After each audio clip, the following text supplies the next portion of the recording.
If clients really do have the right foundation, the stuff should just work. Robert has been running smart computing solutions for 27 years. Zero Salesforce, just long-term trust with his clients.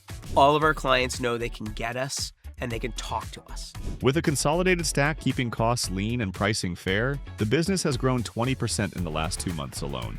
Kaseya's got good taste and is doing the things right. It's a no-brainer. In this episode, Robert explains how Kaseya became the backbone of their cyber strategy and how his team isolated an attack in under 2 seconds. When did you decide to start using Kaseya tools? Kaseya came sort of backdoor through data. At the time, we were about 85 total environments. Right now, we're about a 120 total environments. Roughly back then, it was probably 1,600 endpoints.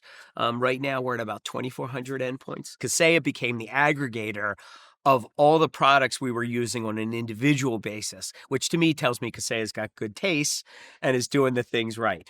So over the next few years, we have all MSPs now, or just providers, have the luxury of, and I probably shouldn't smile as much as when I say this, but of the unfunded mandate of cyber insurance. But as the stack was increasing, we no longer had to just be there like we highly recommend. It became the third party of the cyber insurance saying, you better. With the SMB space for years, and it still goes on now, we can put NA, like when they get their cyber insurance annual form that they have to fill out, we still put NA in certain categories where we feel like the threat is not a massive burden for that type of company that they may have. And it's all risk reward. What's great is for all of us that are MSPs is the insurance company accepting not applicable for these different parts of the stack are going away. The cyber insurance company says, look, we'll cancel you unless you have this, have that, have this, that. And so it's super important for any MSP out there to know what's coming down the pipeline, which is another great part of the Kaseya relationship. They are some of the best vendors we work with. Like with Kaseya, it's just snowballed, but in a fabulous way. And then now with cyber insurance, it's a no-brainer. Like I said, it's not sales anymore. And so by bringing the Kaseya stack in and the stability that we have from this revenue stream, it just makes it even more attractive and know that the elements are in place. We're effectively making 2.5 times what our top billers make without the cost of the human, right? All from the stack. And that's selling it at a super fair price. As a matter of fact, one of the opportunities of growth that we've had, especially in the past 2 months, which we've grown 20%, is from people trying to charge too much for the stack, or trying to charge too much from the MSP monthly fee because their stack is growing and their profit might be shrinking a tiny bit. But just being dead honest and being fair with what the margin is on that stack allows us to be profitable. And if you understand valuations of the what we do here, the reoccurring revenue is obviously rated at a higher X factor, right? And it brings that into the equation as well, which again has been for us, the commitment to Kaseya is really driven that category up. So going back to Autotask, when you decided, hey, it's time for a PSA. Tell me about what that did for the business after you had it implemented and running. Obviously, a ticketing system is vital. A differentiator about us, and again, a lot of people may operate differently. We're not a dispatch company. We never will be. We use a lead and backup structure so that there's a dedicated lead engineer with a secondary engineer already identified who already knows the environment. So we have a help desk with 4 to 5 engineers at any one time. They may have small client lead roles, but we always keep, depending on their level of experience, we don't do the level 1, level 2, level 3. Everyone is coming in as an engineer, and everyone should be on the path to become a senior lead engineer. Those are the commission-based guys as well. And then they also can be good dispatch people because ultimately, your best people are going to have your biggest clients, and your biggest clients, if too much occurs at one time, the need needs to be there. So the help desk people could get dispatched, but it's usually the help desk person that's the allocated secondary. We do not tell clients, like some MSPs, just make a ticket. We will make a ticket for them. Okay. We do have a mechanism where they can make their own ticket. We do have a mechanism where if they email support at totallySmart.com, and of course, if it's from their email address, it will automatically create the ticket. Like, everything's in place, but all of our clients know they can get us and they can talk to us. Right. Yeah. I always tell people consultancy is what we do. The geek part of it is got to be our foundation. But being there for the client, understanding that we're part of whatever they're doing for a living. If they're a $700 an hour lawyer, it's so they can bill $700 an hour. If they're a nonprofit, it's so they can provide some kind of benefit to their constituency. If they're a private club, it's so they can provide the hospitality service. We're not there for the 49-inch monitor. I mean, we'll certainly sell them that.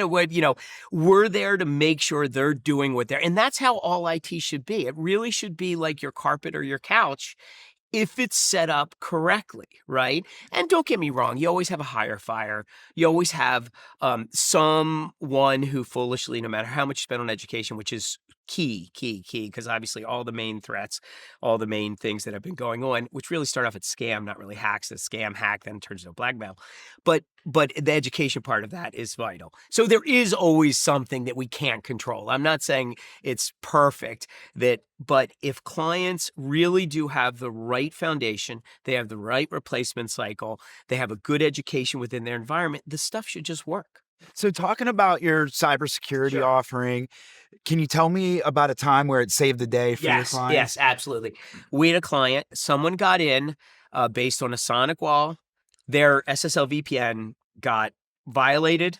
So a guy got in, used a shotgun password sort of approach, was able to get themselves from a workstation all the way to the server, got in there.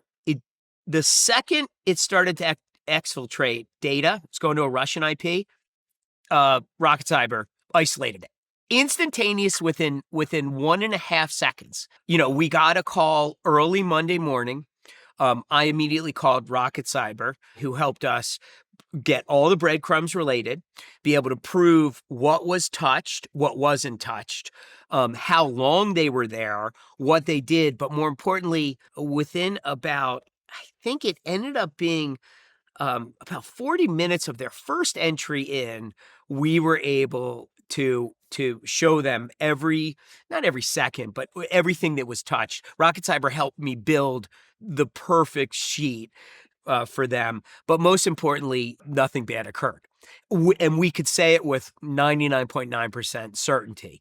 SIM's going to help us because we're seeing that listed as a specific on cyber insurance forms. We know we have elements of the SIM, but they were in different products. They were in SaaS Alerts and they were in Rocket Cyber.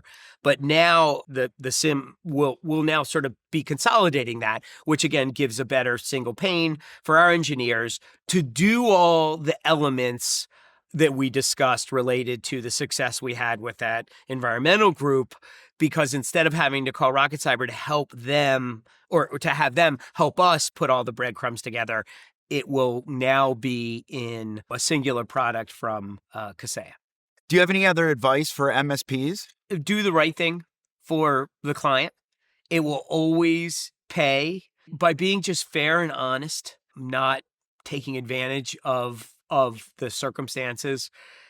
You will maintain the clients, and then you don't lose all that time trying to constantly farm new clients, the time it takes to the sales process or sales cycle, the time it takes if you are in a contract world where you're constantly trying to get them under a 1 year or 3. I mean, and I know sounds scary, but it has been phenomenal for us to have the continuity of the same clients growing with us, doing the right thing. It is, I know it's the antithesis of the raise your value, and the more you get under contract, the more the valuation shows. It's about providing the service to the client And again, the service we're providing is allowing the stuff we're putting in to simply work so they can do what they're making money at. It's not about what we want. It's about sort of what they need to be doing to do what they're supposed to be doing. And if you think that way, they'll stay. So, Robert, that's awesome advice. Thank you so much for joining us here. It's been a real pleasure. Pleasure.